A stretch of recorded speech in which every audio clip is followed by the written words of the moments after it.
আওয়ামী লীগের দোষরে মামলায় অ্যারেস্ট হয়ে কালকে আমরা কোর্টে দেখতে চাই। যেই সিদ্দিক আপনি দেখেন, আপনার আওয়ামী লীগের দেখেন ভাই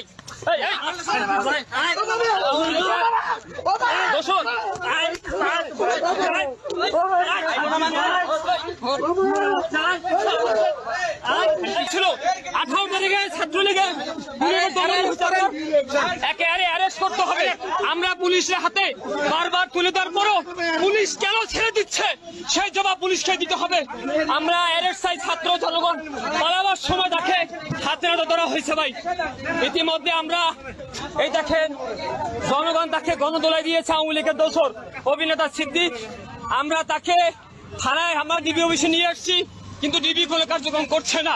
বারবার বলছে একটু পুলিশ নিয়ে আসছে, তাকে রমনা থানায় অবশ্যই তাকে রমনা থানায় সোপর্দ করতে। আপনি বিশ্বাস করে ভাই এই ছাত্র আন্দোলনে এই সিদ্দিক আপনার আওয়ামী লীগের পক্ষ নিয়ে তিনি ছাত্রদের বিরুদ্ধে দাঁড়িয়েছিলেন। দুঃখের বিষয় হলো অনেক অভিনেত্রী কিন্তু সেদিন ছাত্রদের পক্ষে ছিল।